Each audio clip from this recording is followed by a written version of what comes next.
Facebook hire more candidates, as I mentioned, and Amazon in last, I mean, since COVID started, I think the Amazon is one of those companies which has hired the maximum number of candidates, and everyone knows that, whether it's in India, whether it's in US, anywhere else.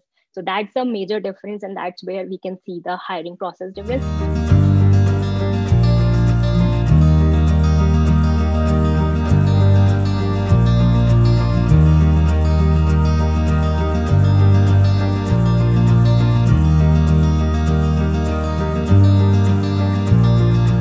So, hi everyone, myself Nikita Gupta. I'm currently working on my own startup, which is called FangPath. I have stayed in Singapore for almost 5 years and worked with the leading global media groups, namely Omnicom Media Group and WPP, as senior data analyst. I have also been nominated twice in the Data Leader category for Women in IT Awards Asia. FANG stands for actually Facebook, Amazon, Apple, Netflix, and Google. In general, the tech companies, the giant companies who are like maybe COVID or any other time, they're always hiring. They have the best quality of people. They hire the best peers. They like everyone look them as their dream companies.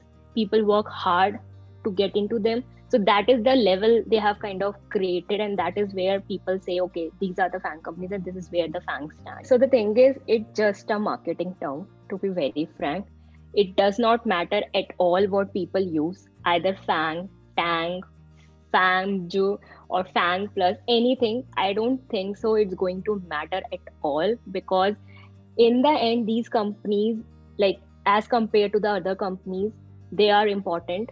And generally, how we think of it is like someone says FANG. So they are referring to the large tech companies and the startups with the high quality pay, high quality peers, and high quality work. So that is where the FANG or these companies stands, and they represent those giant tech companies. So it does not matter. I know that there have been a lot of posts, lot of things has been posted around Tesla being replaced by Facebook and the economic being changed, but I don't think so it's going to be mattered at all. So the regarding the hiring process, so journal process is same and similar to other companies. So it's like resume shortlisting, then phone interviews, on-site, and the offer. So this is the whole process which every other company follows. This is the very generic. The major difference and the thing where we can see the difference in these companies is there are the ways higher number of applicants compared to the other companies. So they basically hire, obviously Facebook hire more candidates, as I mentioned, and Amazon in last, I mean, since COVID started, I think the Amazon is one of those companies which has hired the maximum number of candidates, and everyone knows that, whether it's in India, whether it's in US, anywhere else. So that's a major difference, and that's where we can see the hiring process difference.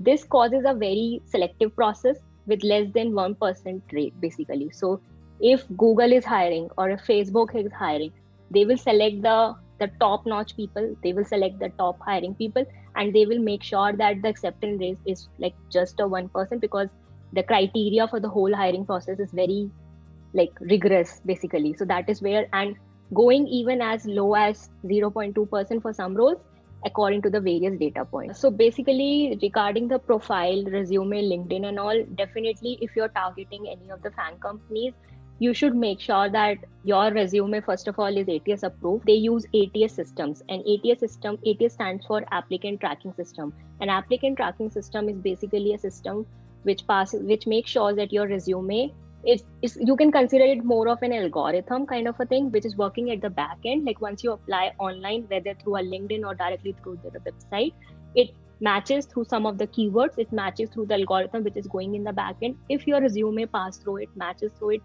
it max like 70 to 80%, like minimum, not max, minimum of 70 to 80%, your resume will go through. Your resume won't get auto rejection. If it's getting auto rejection, you yourself should understand that your resume is not ATS approved. So please start working on your resume, take the right guidance, work on it again and again, go through the job descriptions again and again, because a lot of times people think that only the tech words, for example, if you're applying for any technical role, software engineering role in Amazon or something, people just think that if they write Java, C++ or any coding language, they are the keywords required for ATS approved. That's not true. It's not just those keywords. I'm not saying you should not put them. Obviously, you should put them, but they're like much more keywords, like their set of keywords which are there in the job descriptions, and you miss them. So you need to pass through that. And there are like few ATS free softwares also online, like some of them have built it, but make sure you use the right one, because a lot of them sometimes shows inaccuracy also. So pass it to the right ATS system, get access to it, make sure, and you yourself will see how much it's matching. If it's matching below like 40%, even 50%, you need to work on your resume. Each company has a different process. They have different number of rounds based on your profile, and a different, altogether a different hiring process.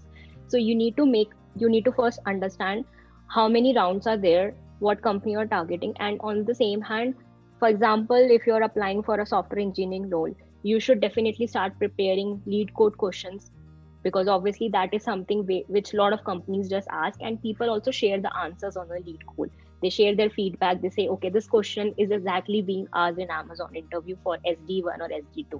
So you need to go and make a list of relevant websites or free resources which you can get hold of, which are, I mean, great also resources. Like, for example, you can go through Glassdoor, you can read about the interview, like what people have shared about it. So those are the things where you can kind of like work and prepare yourself. Because, for example, Facebook coding round has 2 easy questions in 30 minutes, but Google asks 1 or 2 medium questions in 30 minutes. So you should know how many interviews will be there, what type of interviews in advance, so that you can prepare accordingly. And the way you can do is either have a mock interview, go to either like FangPath basically do that. They help these candidates, they connect them with a relevant mentor working in the Fang company, and they do the mock interview with them. So my thought is like, you can go for anything. Obviously, it's free, it's available online. You can access them, you can subscribe them, and you can watch, or you can take any free course also. Or the thing is like, my only suggestion is like, when you have a critical time and when you know that you've been struggling from months and months and months, and you have been in the same boat, now you should think like, if I'm spending, like for example, even like 1,000 rupees, not dollars, but 1,000 rupees, and that 1,000 rupees is giving me a job in return. And not only job, even before that, even if I'm getting a single interview call, even if you're getting a single interview call from that 1,000 rupees, according to me, that will be worth. And I know that a lot of people have started sort of a business out of this, and they are kind of misleading also outside in the world. That's completely true. So for that, you should kind of research, read about it, go through the reviews, see their success stories. And then when you believe that, okay, this can help me really, because obviously if the company is good, their people are out there, they are openly written about them, they are not hiding anything, then you should go to them, take their help, just try it out, and definitely you will feel the difference. Because I have personally seen in last 6 months, I myself in the past never used to thought that these services can actually help, or these services can do that, but now I can see the magic. So basically my only tip and advice is go and do lot of networking.